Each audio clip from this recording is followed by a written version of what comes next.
पुंडलीकवरदा हरिविठ्ठल श्री ज्ञानदेव तुकाराम सद्गुरु समर्थ त्र्यंबकानंद महाराज की जय। माऊली ज्ञानेश्वर महाराज की जय। जगद्गुरु तुकाराम महाराज की जय। श्री गुरुदेव दत्त। श्री तुकाराम महाराजांची गाथा तिसरा अभंग आहे। सावध झालो सावध झालो हरीच्या आलो जागरणा। जेथे वैष्णवांचे भार जय जयकार गरजत असे। पळवनिया गेली झोप होते पाप आडते। तुका म्हणे तया ठाया ओल छाया कृपेची। साधक आपल्या स्थितीचं वर्णन करतोय। मी आता कोणत्या स्थितीला आलेलो आहे हे साधकानं स्वतःच्या अनुभवातली जी काही आता स्थिती आहे ती स्थिती आपल्याला या अभंगाद्वारे पुढे मांडलेली। सावध होणं म्हणजे जागं होणं। कशातून सावध झालो तर झोपेतून सावध झालो। झोप कोणती आहे तर झोप ह्या 3 अवस्थापैकी झोप आहे असं नाही, तर अज्ञानाची झोप आहे। अज्ञानाच्या झोपेमध्ये न कळतेपणा असतो। जसं झोपीतल्या मनुष्याला स्वप्न पडतं, स्वप्नात दृश्य दिसतं, पण ते दृश्य असून काही कामाचं नसतं कारण तो भास असतो। तसं आता सुद्धा ह्या न कळतेपणाच्या झोपेमध्ये दृश्य आहे। ते दृश्य म्हणजे जागृत व्यवहार आहेत आणि हे जागृत व्यवहार स्वप्नासारखेच, पण स्वप्न लगेच्या लगे मिथ्या वाटतं आणि हे जागृत व्यवहार हे आपल्याला काय आहे की त्याचं सत्यत्व कळल्यानंतर मिथ्या वाटतात। म्हणजे त्याचं सत्यत्व आत्तापर्यंत काय होतं तर सत्य हे असत्यालाच म्हणत होतो आपण। आता खरं सत्यत्व काय हे कळालं की याचा मिथ्यात्व होतं। ते व्यवहार मिथ्या होणार आहेत कारण का ते न कळण्याच्या पोटातून आलेले आहेत। त्याला अज्ञानजन्य असं म्हटलं जातं। माऊलीने सांगितलं की अगा अज्ञानाची निदा घोरत होता बदबदा स्वस्वरूपी प्रबुद्धा चैला जो। 14व्या अध्यायात ही ओवी आली। कुठं होतो तर अज्ञानाच्या झोपेत होतो आणि नुसतं नाही तर घोरत होतो। म्हणजे अज्ञान जशी झोप गाढ लागली असं म्हणतात की घोरणारा मनुष्य म्हणजे गाढ झोपी गेला, पण काही वेळेला घोरत असतो खरा पण पूर्ण झोप लागते असं नाही, अर्धवटच झोप असते। म्हणजे काहीतरी चित्र पुढं असतं। काही असो, माऊलीने वर्णन काय केलंय तर घोरत होता बदबदा। त्या अज्ञानात तो काय करत होता घोरत होता, अर्थात अज्ञानजन्य व्यवहारामध्ये बडबड करत होता। पण आता कुठं जागा झाला तो तर स्वस्वरूपी प्रबुद्धा, स्वस्वरूपातलं चांगलं जागा झालेलं आहे। मग जागा झाला स्वस्वरूपी, स्वस्वरूप जाणू लागला। प्रबुद्ध म्हणजे जाणू लागला। चैला जो, तो जागा झाल्यावर ते जाणू लागला। आता त्याच्यामध्ये काय आहे की जसं माऊलीने एक त्याला दिला आधार तसा अण्णांच्या भूपाळीमध्ये आहे की अज्ञाननिशी घन दाट मोहतमे न दिसे वाट षट्शास्त्र श्रवण दिग्पट उदय अरुणोदयो। आता तिथं जर काही झालं असेल तर अज्ञाननिशी घनदाट, हे अज्ञान निशी म्हणजे रात्र आहे ती कशी तर घनदाट आहे, काही कळेना। आपल्यात अंधार कसा होता हे सांगायचं जर असलं तर एक वाक्यप्रचार आहे की डोळ्यात बोट घातलेलं कळायचं नाही इतका अंधार होता। ते डोळ्याच्या बुबळाच्या पुढं सुद्धा पूर्ण काळोखी होती असा अंधार। तर आता इथं अण्णांच्या चरणामध्ये काय तर अज्ञान निशी घनदाट, हे अज्ञान घट्ट आहे, घनदाट आहे. आणि त्यात काय अजून तो मोहतमे न दिसे वाट, हे जे काही अंधार आहे ते चांगलं अंधारतं ते कसं तर त्यात मोह आहे. म्हणजे अंधारी रात्र असते पण त्याच्यात जर ढग आलेले असले तर आणखीन अंधार गडद होतो. तसं मोहरूपी ढग आले, मोहतमे म्हणजे त्या मोहरूपी अंधारानं न दिसे वाट, कोणत्या वाटेने जावं अर्थात चांगली वाट कोणती हे काही कळत नाही. आणि ते जर सगळं निघून जायचं असलं तर काय करावं लागेल तर सत्शास्त्र श्रवण दिग्पट, म्हणजे चांगल्या प्रकारचं सत्शास्त्र की जे अण्णांच्याच हरिपाठात आहे की अध्यात्म श्रवणे होय श्रुती ज्ञान, सद्गुरु शरण हरी ठावा. अध्यात्माचं श्रवण म्हणजे सत्शास्त्र. हे जर श्रवण केलं तर दिग्पट म्हणजे सूर्योदयाच्या अगोदर दिशा जशा उजळत्यात तशा उजळल्या, अर्थात काय झालं उजळे तो अरुणोदय हो. आता त्या ठिकाणी काय आहे की अरुणोदय होणार आहे.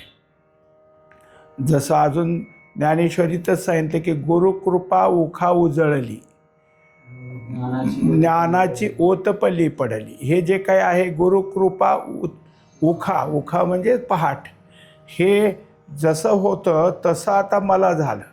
अर्थात त्या साधकांना आत्ताची स्थिती सांगितली, पण कशामुळं सावध झालो हे नाही सांगितलं. कारण ते आहेच, सावध होणं म्हणजे काय आहे, मनुष्य जागा झाला, झोप झाली, जागृतीत आला, पुन्हा झोपी गेला किंवा झोपीत स्वप्नात आला, हे अवस्था बदल होताच. याचा अर्थ तो झोपीतनं जागा झाला म्हणजे जागा झाला तरी झोपीचं अंग गेलं नाही. असं सांगतात की झोप ही जी काय आहे ती जागृती आणि स्वप्न ह्या दोघांची आई आहे. म्हणजे हे फल अवस्था आहेत, कोण जागृती आणि स्वप्न. आणि हे त्याची झोप कोण आहे तर त्याची बीज अवस्था आहे. म्हणजे तिथूनच त्या दोन्ही बाहेर येतात. अर्थात झोपच मुख्य आहे. झोपीतनं जागृती आली, झोपीतनं स्वप्न बाहेर आलं, झोपीनं आपलं न कळतं पण सोडलं नाही.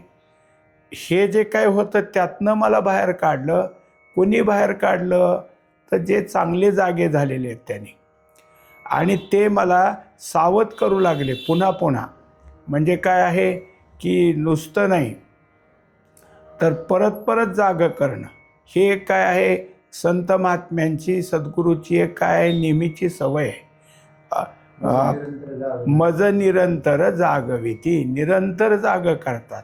हे जसं आहे तसं आत्ता माझ्या स्थितीला झालं.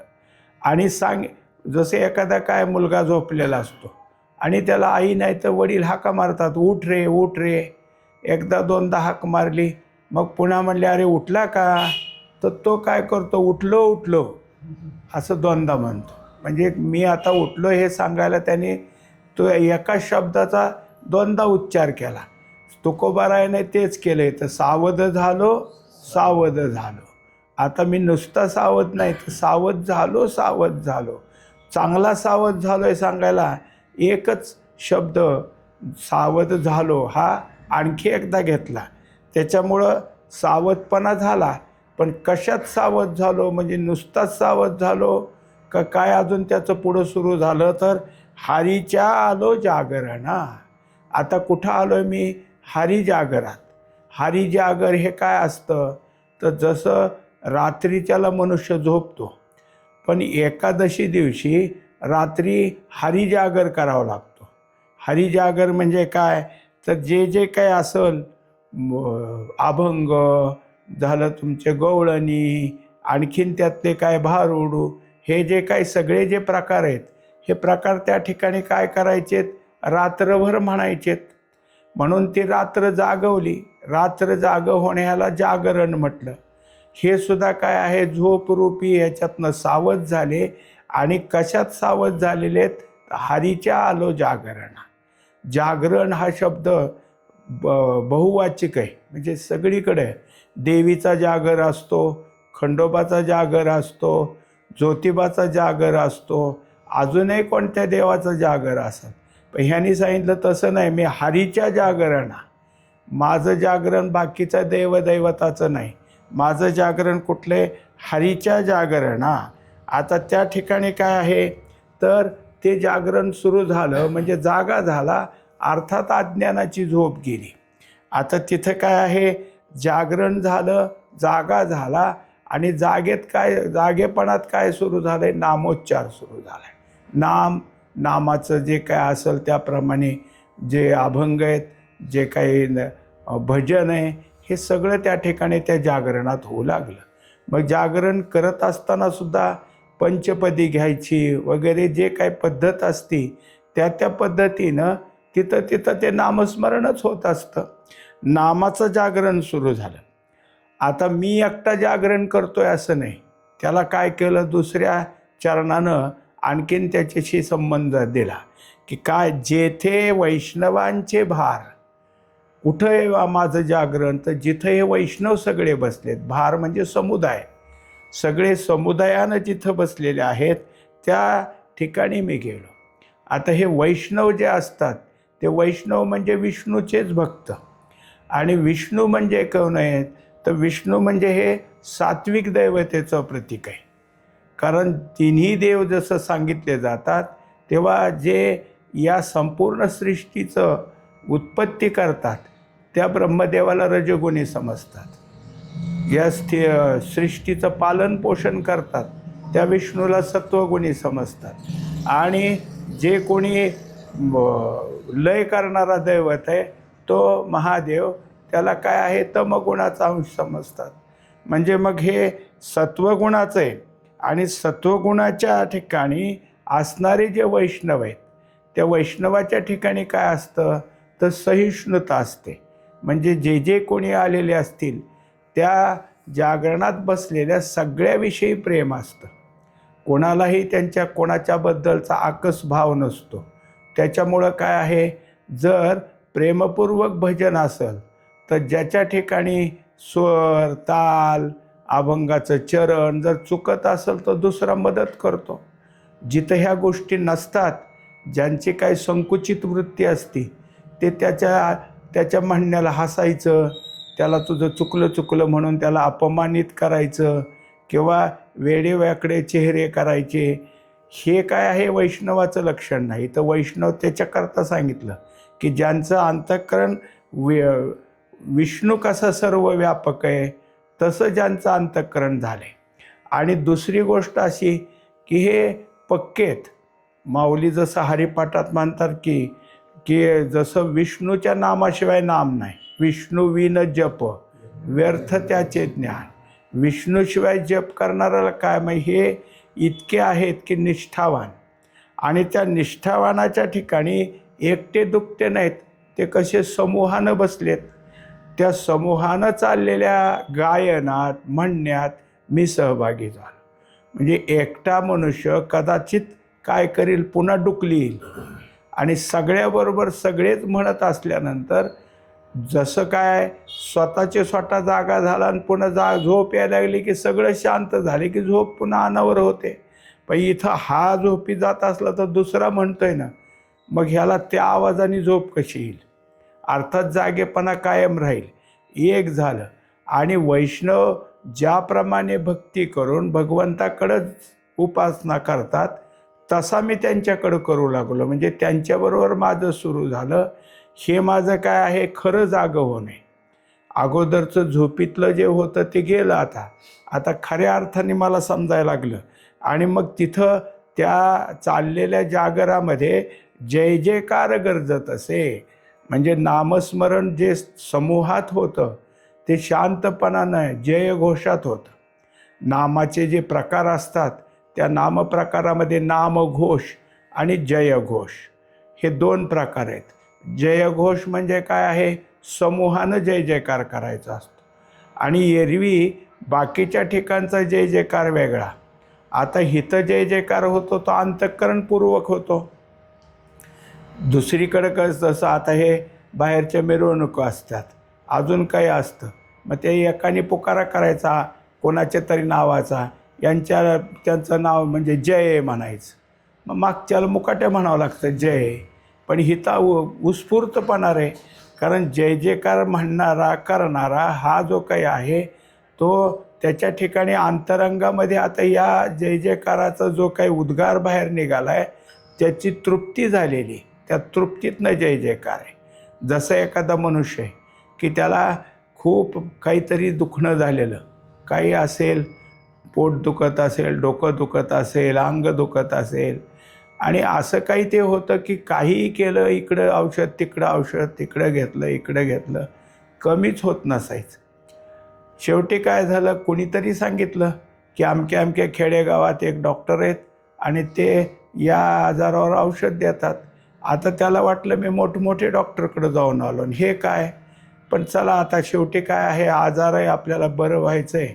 गेला आणि त्या डॉक्टरने सांगितलं आता हे घ्या 2-3 गोळ्या, गेल्यावर एक सकाळी घ्या, एक दुपारी घ्या आणि एक संध्याकाळी घ्या. आता ते म्हणला मी कितीतरी गोळ्या आत्तापर्यंत खाल्ल्या आणि ह्याने 3 गोळ्यांनी आता काय व्हायचं आहे. बरं म्हणलं घेतो, मग परत कधी येऊ, म्हणजे बघू, तुम्ही घेऊन तरी जा. आणि त्यांनी सकाळी गोळी घेतल्यावर त्याला दुपारपर्यंत फरक वाटला, दुपारची घेतल्यावर तर आता संध्याकाळी घ्यायचीच गरज नाही, इतकं बरं वाटायला लागलं. 3रा डोस घेतल्यानंतर दुसऱ्या दिवशी काहीच नाही. मग आता त्याचं जे काही होत होतं त्याचं जे पथ्य तो पाळत होता ते पथ्य सोडून त्याने वेगळे खाद्य खाल्लं, म्हणजे ज्याने काय होतंय ते बघू, काहीच झालं नाही. आता डॉक्टरकडं मला बरं वाटलंय म्हणून सांगायला जाण्यापेक्षा आतनं उत्स्फूर्त आलं की खरं आहे, इतके पाहिले डॉक्टर पण हे. मग त्या डॉक्टरला त्याने आनंदानं जाऊन सांगितलं डॉक्टर माझं सगळं बरं झालं. ते म्हणले होणारच होतं, तेवढंच तुम्हाला औषध दिलं. पण आता इथून पुढं असं झालं की कोणी काही असो, माझं आमकं दुखतंय म्हणलं की जात्या डॉक्टरकडं, दुसरा भेटला जात. आता हा जाहिरात का करायला लागला, अनुभवातनं करायला लागला. त्याला त्या डॉक्टरने सांगितलं नाही पाठवा आमच्याकडं म्हणून, हा सहजासहजी म्हणायला लागला.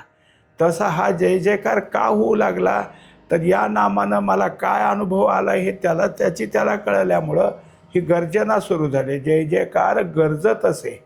याचं कारण आहे की इतर वेळेस आपण जेव्हा नामस्मरण घेतो तेव्हा नामस्मरण घेत असताना तो जर अजपाजप असेल, आतल्यात नाम चालत असेल, तर श्वासाशी संबंध करण्याची सावधगिरी बाळगावी लागते. पण जर जयघोषात होत असेल तर तो श्वास इतका ऊर्ध्व होतो की आपल्याला श्वास नाम एक आलं हे बघायची गरजच नसते, सहजासहजी तो एक आलेला असतो. जितकं होईल तेवढं कुठून येतं तर अगदी नाभीपासून उद्गार येत असतो आणि नाभीपासून उद्गार यायला लागला की बाकीचे सगळे जे काही संचलन आहेत ती सगळी बंद पडतात. अर्थात संपूर्ण श्वास संपूर्णच्या जयघोषाशी सम्मिलित झाल्यामुळं शरीरातल्या इतर अवयवांना, इतर इंद्रियांना पुन्हा त्यांना मदत करण्याकरता, म्हणजे त्यांचे सगळे व्यवहार करण्याकरता प्राणाची मदतच होत नाही, ते सगळे ह्याच्याशी सम्मिलित होतात.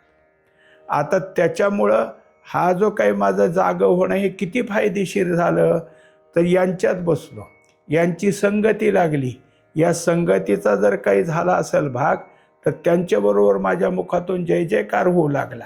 जय जयकारानं काय झालं तर माझं जे खऱ्या अर्थानं जागं होणं आहे ते जागं झालं.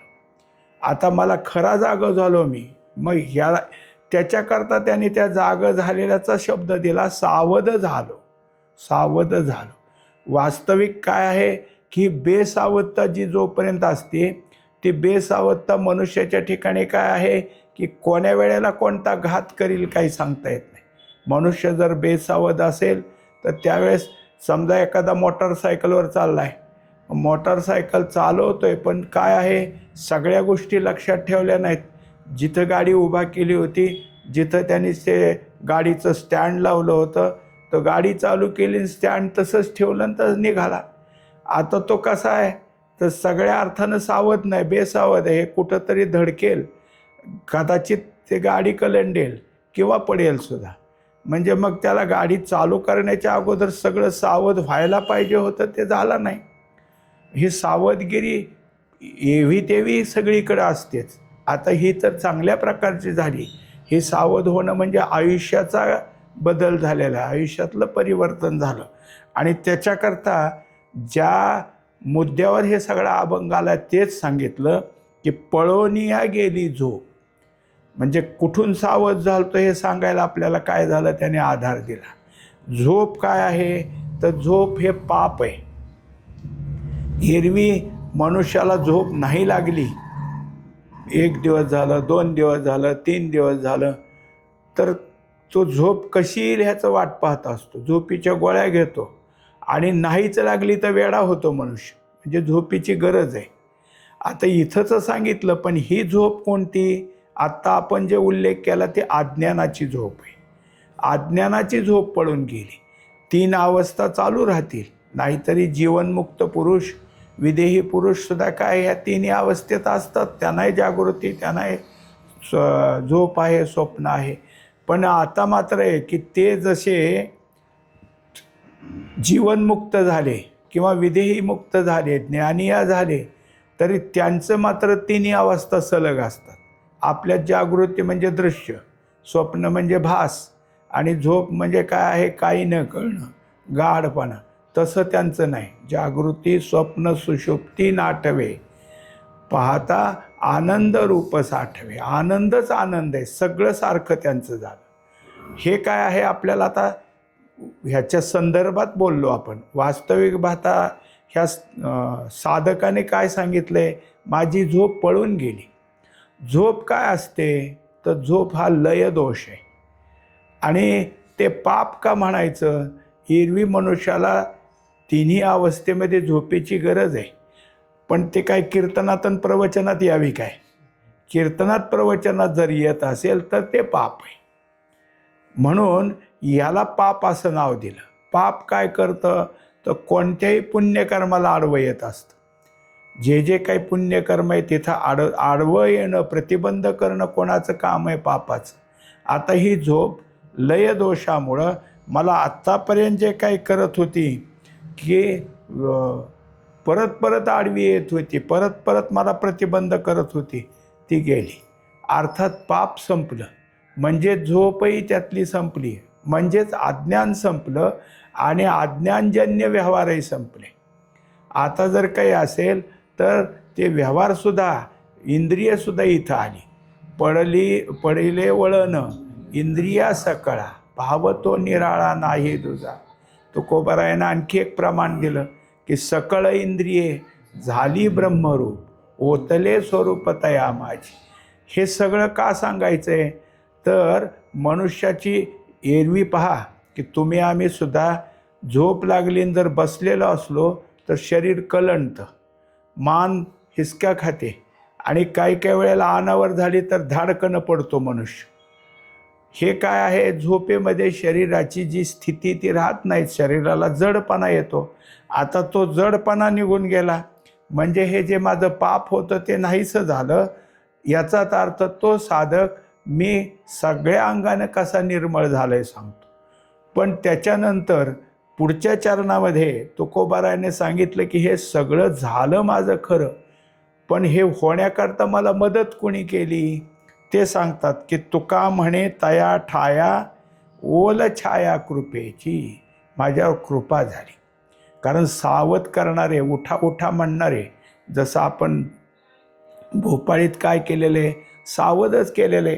वास्तविक भगवंतापुढं भूपाळी, पण उठायला सांगितलं इतर जणांनाच. उठा जागे व्हारे आता, स्मरण करा पंढरीनाथा, भावे चरणी ठेवा माता, चुकवी व्यथा. आता हे पंढरीनाथाला उठवलंय का आपल्या सगळ्यालाच उठवलं, तर आपणालाच उठवलं. संत महात्म्याने उठायला सांगितलं हेच. एका अभंगात तुकोबाराय म्हणतात, होई बा जागा, होई बा जागा, वाऊगा कागा शिणशील. याच्यातून जागा हो. मग हे जाग करणारे कोण आहे, तर जाग करणारे जे महात्मे त्यांची कृपा आली. नुसती कृपा नाही, त्यांच्या कृपेमध्ये जिव्हाळ आहे. ओल म्हणजे जिव्हाळ आहे. आणि ते काय करतात, कृपा छत्र धरतात. छाया म्हणजे नुसतं जाग केलं, प्रेमानं जाग केलं, प्रेमानं बोलले एवढं नाही, हे कायमचं ह्याचा असर हवं ह्याला म्हणायचं छाया. म्हणजे काय असतं की जे अत्यंत मोठे असतात, समजा राजा आहे, तर राजा उन्हात न जावो बाहेर, नाहीतर सावलीत न जावो, छत्र धरावंच लागतं. राजछत्र असतं. संध्याकाळच्या वेळेला बाहेर पडलं तरी छत्र आहे. हे छत्र म्हणजे काय, तर राजाच्या ठिकाणी असलेली सावली किंवा त्याच्याजवळ असलेलं छत्र हे त्याचं प्रतीकच आहे. तसं संत महात्मे आमच्यावर काय करतात, छत्र धारण करतात. ते कशाचं आहे, तर कृपाछत्र आहे. कृपाछत्र मिळालं आणि शिवाय त्यांचा जिव्हाळा मिळाला. मनुष्याला एरवी एक मुलगा होता, घरात काही करत नसल्यामुळे सगळेच त्याला चिडथूड करायची. जा असं, जा तसं, नुसताच खातो, तुला आयतच खायला पाहिजे. आता किती बोललं तरी एखाद्या दिवशी तरी वाईट वाटतंच ना. काय सगळेच बोलतेत, नकोच. घर सोडून निघाला, खाणं नाही पिणं नाही आणि काय रागाला आलेला. शेवटी ते अन्नक्लेश झाले.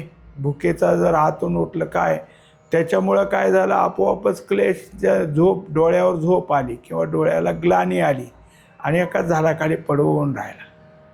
मग थोड्या वेळाने जाग आली तेव्हा कोणीतरी पाठीवून हात फिरवते, डोक्यावरून हात फिरवते. का रे बाळा, का झोपलास? म्हणलं ह्या शब्दाला किती दिवस झालं आसुसलो होतो, असं मला कोणी बोलत नव्हतं. हा जिव्हाळा आहे. म्हणजे ज्यांच्या शब्दामधलं प्रेम आहे, ज्यांचा हात फिरला तर प्रेम आहे, ही कृपा मला मिळाली.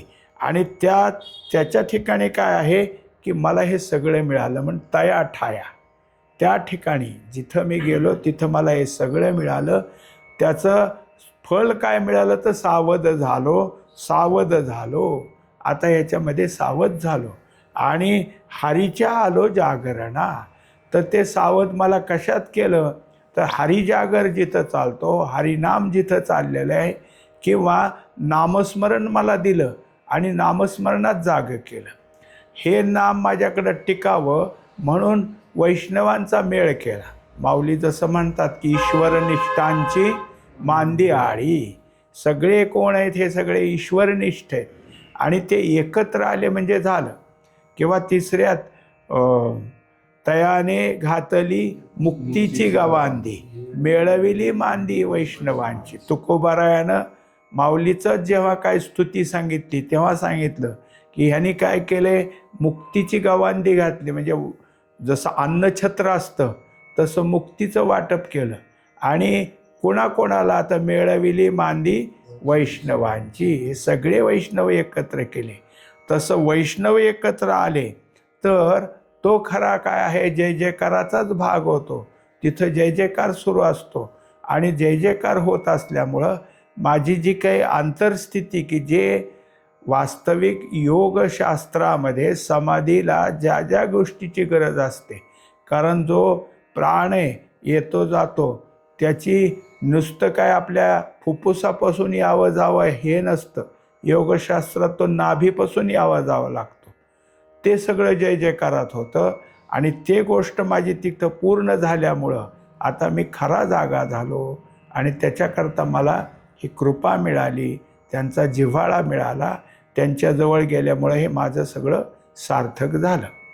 पुंडलिक वरदा हरी विठ्ठल, श्री ज्ञानदेव तुकाराम, सद्गुरु समर्थ त्र्यंबकानंद महाराज की जय. माऊली ज्ञानेश्वर महाराज की जय. जगद्गुरु तुकाराम महाराज की जय. श्री गुरुदेव दत्त.